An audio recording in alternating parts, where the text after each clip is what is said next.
بسم اللہ الرحمن الرحیم نحمدہ ونصلی علی رسولہ الکریم اما بعد۔ احباب گرامی، ہمارا تخصص فی الفقہ کورس کا آج 23واں سبق ہے اور 23ویں سبق کا عنوان ہے فتاوی دور تابعین میں، یعنی الفتاوی فی عہد التابعین۔ حضرات صحابہ کرام رضوان اللہ علیہم اجمعین کے بعد فتاوی کے لیے اکابر تابعین کی طرف رجوع کیا جاتا تھا، اور یہ حضرات مختلف ایسے شہروں میں پھیلے ہوئے تھے جو مسلمانوں نے اپنی فتوحات کے بعد آباد کیے تھے۔ علامہ ابن قیم علیہ رحمہ فرماتے ہیں کہ ان میں سے بہت سے علامہ ابن قیم علیہ رحمہ نے اپنی کتاب اعلام الموقعین کے شروع میں کافی سارے ایسے تابعین کے نام گنوائے کہ جو فتویٰ دیا کرتے تھے۔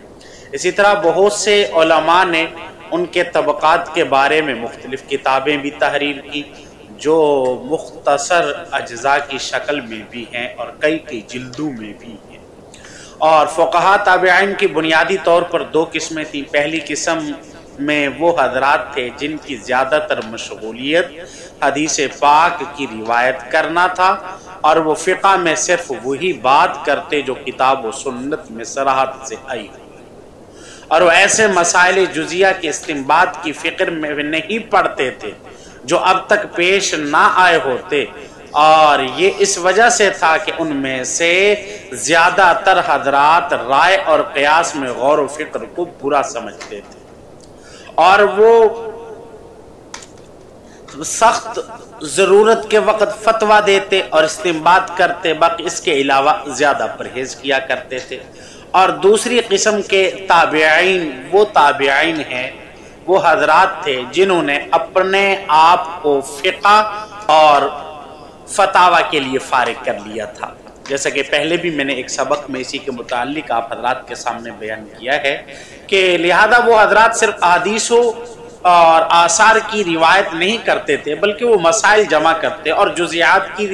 تفریق کرنے میں بھی خوب کوشش کرتے تھے، یہاں تک کہ فقہ کے ہر باب میں ان سے کوئی نہ کوئی فتویٰ منقول ہوتا۔ اور بعض حضرات تو ایسے تھے کہ جن کی فقہ کو مدون بھی کیا گیا، جیسے امام شعبی علیہ رحمہ ہیں اور امام مکحول علیہ رحمہ ہیں، یہ بڑے تابعین میں سے ہیں، ان کی فقہ کو مدون بھی کیا گیا ہے۔ اور اسی کے ساتھ یہ سب فرمایا کہ یہ جو حضرات تابعین ہیں، تابعین اپنے فتاوی میں حدیث اور آثار صحابہ سے استدلال کیا کرتے تھے۔ چنانچہ میں چند اصحاب کا تابعین کا نام ذکر کرتا ہوں، یعنی وہ جو مدینہ منورہ کے اندر تابعین ہوا کرتے تھے اور وہ فقیہ تھے جن کو فقہاء سبع کا نام بھی دیا گیا ہے، جیسا کہ حضرت سعید بن مسیب رضی اللہ تعالی رحمہ اللہ تعالی اور ابو سلمہ بن عبد الرحمن بن عوف رضی اللہ تعالیٰ عنہ، عروہ بن زبیر اور عبید اللہ رحمہ اللہ اور قاسم بن محمد اور سلمان بن یسار، اور اسی کے ساتھ خارجہ بن زید بن ثابت رحمہ اللہ تھے۔ یہ حضرات مدینہ منورہ کے اندر مسائل نقل کیا کرتے تھے اور ان حضرات کو فقہاء سبع بھی کہا جاتا ہے۔ اور بعض حضرات نے ان سات میں ابو سلمہ بن عبد الرحمن کی جگہ ابو بکر بن عبد الرحمن بن حارث بن حشام کا نام ذکر کیا ہے، اور بعض حضرات نے ان سب ناموں کو ایک شعر کے اندر بھی جمع کر دیا ہے۔ اور اسی طریقے سے اور یہ ان حضرات کا نام ذکر کیا گیا ہے جو حضرات مدینہ منورہ میں ہوتے تھے، اور فقہاء مدینہ میں ان سات حضرات کے علاوہ اور بھی کافی سارے ہیں جن کا نام شمار کیا گیا، جیسے میں آپ کو ان میں سے چند نام بتا دیتا ہوں، جیسے حضرت نافع ہیں اور ابن شہاب زہری ہیں اور قاضی یحییٰ بن سعید ہیں اور ابان رحمہ اللہ ہیں اور ابن اور ابن عثمان غنی رضی اللہ تعالیٰ عنہ ہیں، اور سالم بن عبداللہ بن عمر رضی اللہ تعالیٰ عنہ، علی بن حسین زین العابدین رحمہ اللہ ہیں، اور ربیعہ بن عبد الرحمن ہیں، اور ابو جعفر الباقر ہیں۔ یہ حضرات بھی مدینہ منورہ میں فقیہ تھے، لیکن جو پہلے میں نے 7 نام ذکر کیے ان کو فقہاء سبع بھی کہا جاتا ہے۔ اور مکہ مکرمہ میں جو مشہور حضرات تھے ان میں سے عطا بن ابی رباح تھے، انتہائی سیاہ، ایک ہاتھ نہیں تھا ان کا اور تھوڑے سے کانے بھی تھے، لیکن علم کے فضل کی وجہ سے ان کا نام کہیں مشہور ہوا، اور علماء، بڑے بڑے علماء ان کا ادب کیا کرتے تھے۔ علی بن ابی طلحہ بھی مکہ کے فقہاء میں سے ہیں، مجاہد بن جبر یہ بھی مکہ کے فقہاء میں سے ہیں، عمر بن دینار اور عبداللہ بن عبید اللہ یہ حضرات، اور عبد الملک بن جریج رحمہ اللہ یہ حضرات مکہ مکرمہ کے فقہاء میں سے ہیں۔ اور اسی طریقے سے کوفہ کے مشہور فقہاء کے کیا نام ہیں، ان کے چند نام میں بتا دیتا ہوں۔ جیسے ابراہیم نخعی علیہ الرحمہ ہیں، یہ کوفہ کے مشہور فقہاء میں سے تھے۔ عامر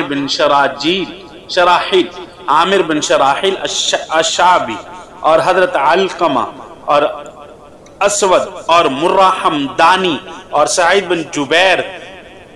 اور حضرت مسروق بن اجدع